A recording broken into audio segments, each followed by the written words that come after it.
Hello? Can you hear me? I think my connection is frozen. Mark? You look like a pixelated potato. Where are you? I'm trying to live the dream, Sarah. I'm working from a cafe. But the Wi-Fi is terrible, and I spilled my coconut water. Ah, the reality of the digital nomad life. Welcome to the show, everyone. Today, we are talking about exactly this. Working remotely, traveling the world, and the English you need to survive it. Because it's not just about Instagram photos. You need to negotiate, explain your time zone, and find good internet. So today, we will teach you how to become location independent without getting fired. Let's pack our bags. First things first.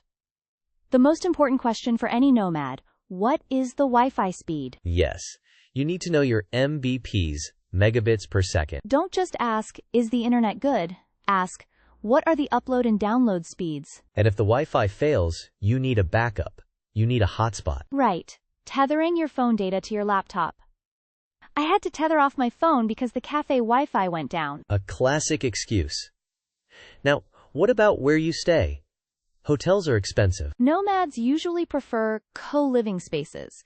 These are like high-end dorms for professionals. You get a room, but you share the kitchen and workspace. It sounds great for networking.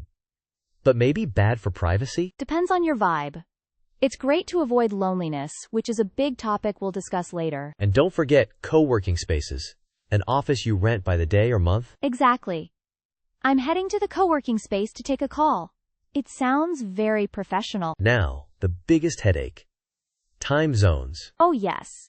If your boss is in New York and you are in Bali, that is a 12-hour difference. We call this the time zone overlap. The few hours where both of you are awake. You might say, let's schedule our meeting during our overlap window. But you can't be awake at 3 a.m. every day. That leads to burnout. So the solution is asynchronous work, or async. This means communicating without expecting an instant reply. You send a Loom video or a Slack message, and they answer when they wake up. Let's keep this async. That is a power phrase. It means, don't call me, I'm at the beach. Or, I'm sleeping. But yes, mastering async communication is key. Okay, dragging us back to boring reality. We have to talk about visas. You can't just move to Japan forever. You usually have a tourist visa. But you technically shouldn't work on a tourist visa. It is a gray area. That is why many countries now offer a specific digital nomad visa. Make sure you check the requirements. And sometimes, you have to do a visa run. A visa run? Sounds like exercise. No, it means leaving the country for a day and coming back just to renew your visa stamp. I'm doing a visa run to Thailand this weekend. Ah, nomadic bureaucracy. What about tax residency? We are not accountants, Mark. But yes, you need to know where you pay taxes. Just because you travel doesn't mean the tax man forgets you. Scary stuff. Consult a professional, folks. Okay, we have our visa. But what if you get sick? Or hacked? Two very different problems, but both need protection. First, travel insurance. Do not skip this. If you break your leg in Thailand, you don't want a $10,000 bill. Exactly. Look for Nomad insurance. Companies like Safety Wing or World Nomads cater specifically to us. Key word here, deductible. That's the amount you pay before the insurance covers the rest. Good point. Now, digital safety. You are using public Wi-Fi in cafes. You need a VPN. Virtual private network. It encrypts your data so hackers can't steal your passwords. Plus, it lets you watch Netflix shows from back home. Priorities, Sarah. But seriously, connect to the VPN is rule number 1 in a coffee shop. Also, activate 2FA on everything. If you lose your phone, you don't want to lose your bank account access. We talked about the fun stuff, but there is a darker side to this lifestyle. Loneliness. It is real. You arrive in a new city, it is beautiful, but you have no one to share dinner with. We call this travel fatigue sometimes. Moving every week prevents deep friendships. So how do you fix it? You go to meetups? I'm going to an expat meetup tonight. Expat is short for expatriate, someone living outside their native country. You aren't just a tourist. You are part of the expat community. And what about romance? Dating on the road is complicated. My relationship has an expiration date. Because your visa expires in 30 days? Exactly. so you have to be good at saying goodbye. Or find a partner who travels with you. A digital nomad couple. That is the dream team. Let's lighten the mood with some slang.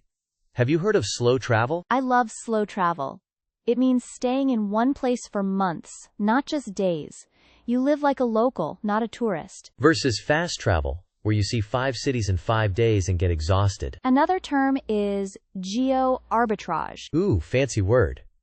Only for economists? No, it means earning a strong currency but living in a cheaper country. So your money goes further.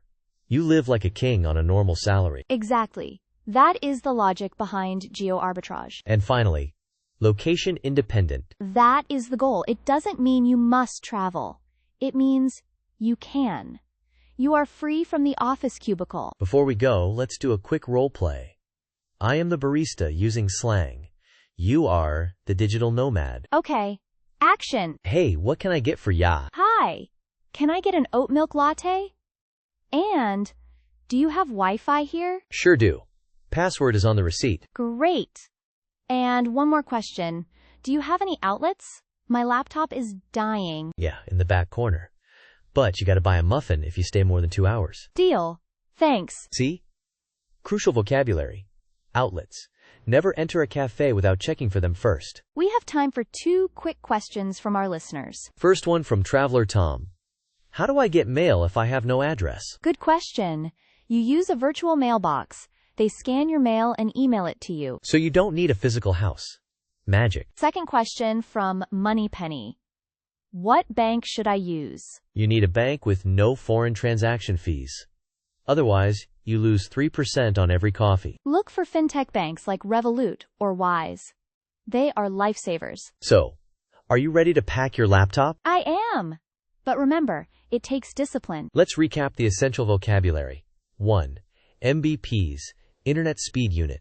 2. Hotspot, your emergency internet. 3. Co-living/co-working, shared spaces for living and working. 4. Async work, communicating without instant replies. 5. Visa run, a quick trip to renew your stay. 6. Geo-arbitrage, earning strong, spending weak. Your challenge this week. Pick a dream destination. Google co-working space in city. See what it looks like. And check the internet speed before you buy the ticket. Good advice. See you in the next time zone. Bye, everyone. Concept: dream versus reality, or office on the beach. Prompt: greater than realistic digital illustration, split screen or dynamic composition. Left side: a boring gray office cubicle with a sad worker. Right side: a stunning view of a laptop on a wooden table in a tropical Bali cafe. Ocean in background, sunny and bright. Text overlay in bold neon. Work from anywhere.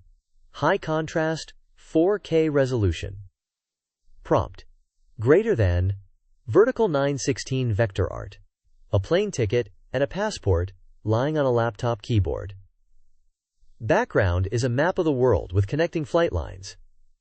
Light blue and white color scheme. Travel and business vibe.